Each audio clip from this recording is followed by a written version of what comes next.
happening.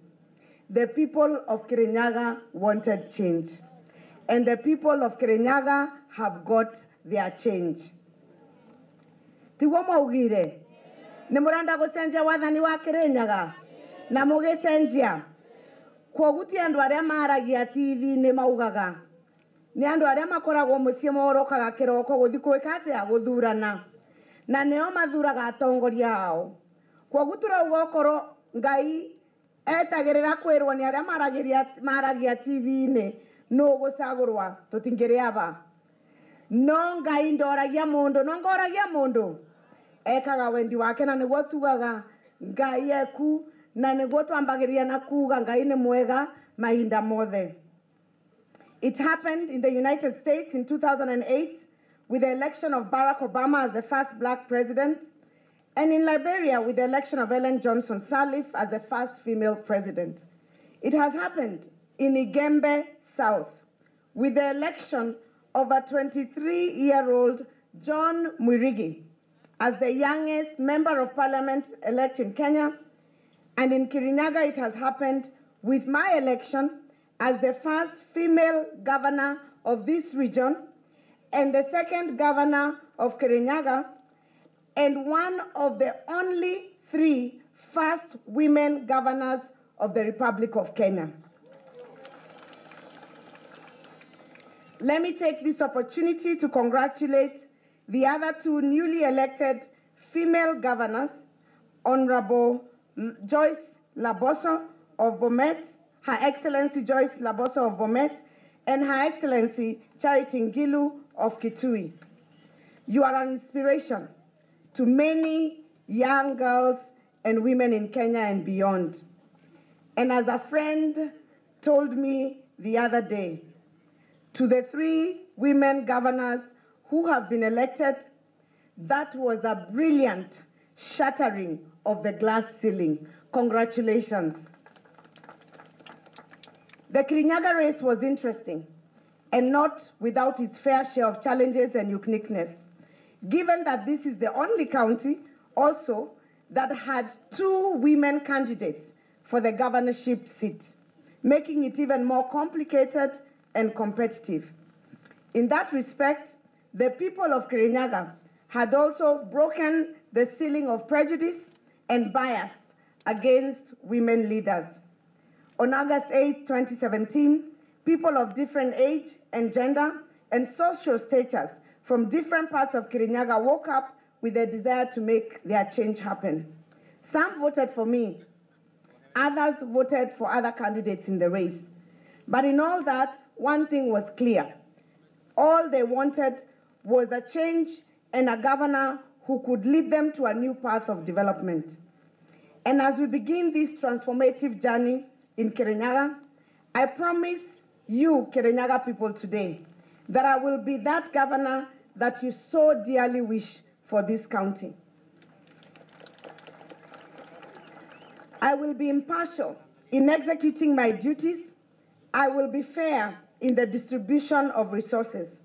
I will work tirelessly to deliver my pre-election promises and cooperate with other elected leaders in this county to build a Kirinyaga that we can all be proud of. I would like to thank my family who stood by me throughout this journey. They did not falter, even when the storm rocked our boat, and stayed on both when the sail was smooth and when it was rough. I would also want to thank my campaign team, every single one of you sitting on the left. You went out and campaigned day and night and prayed for our victory, specifically the very robust, dedicated, and most enthusiastic team ever seen in Kirinyaga politics, Team Minji Minji. You made that victory happen. Thank you and God bless you. And I know that even though I garnered over half of the votes cast, there is a substantial number of people who voted for the other candidates.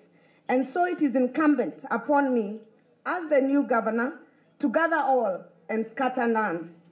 Like the biblical good shepherd, so that we may have one flock under one shepherd.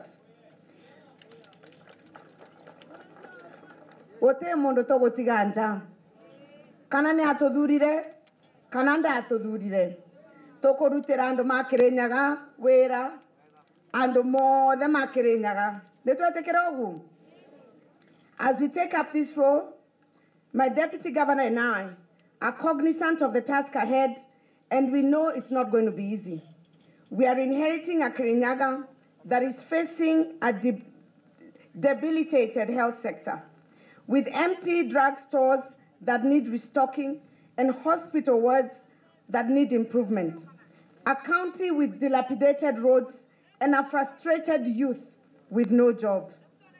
We are inheriting a country where farmers are getting swindled by middlemen and are cheated into selling their produce for less, where education standards have dwindled and forced many parents to take their children to far-flung schools, a county that felt forsaken by its government, which was keen to serve select regions while leaving other regions impoverished. We are inheriting a county that has for long been under the control of cartels who have made it impossible for anyone who cannot afford a bribe to get essential government services. A county where farmers have no water to irrigate their crops and households have no water for domestic use. A county that is grumbling over whether the headquarters should be in Kerogoya or it should be in Kutus. I know all this because I have been here, I have seen it, I have heard it, and I have experienced it.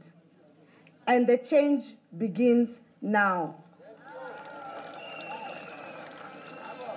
There is one driving factor that has always given me clarity, derived from the words of Martin Luther King, that an individual has not started living until he can rise above the narrow confines of his individualistic concerns to the broader concerns of all humanity.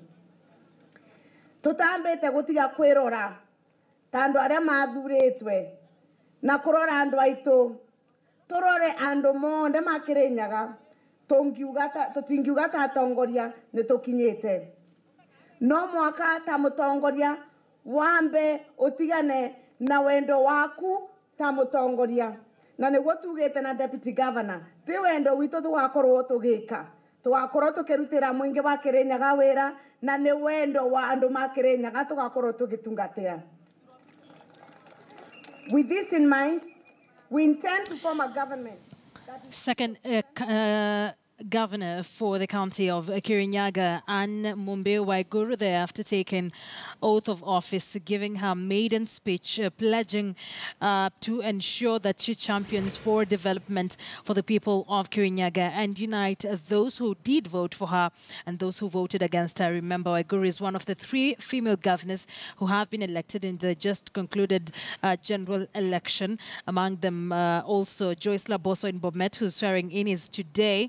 And we'll be going back there shortly to Bomet, and also Charity Ngilu for the county of Kitui, who was sworn in yesterday. But let's get back to the conversation here in studio for a bit on first-time members of parliament and what really they are bringing on the table. What new thing do we expect to see in the 12th parliament that is full of youthful members of parliament who have been elected in the just concluded general election? We have assessed, according to what you two say, was the performance of the 11th Parliament. But quickly, I would want us to go through what are some of the gravest mistakes that you think the 11th Parliament did that should not be repeated in the 12th Parliament. I'll start with you, Samuel.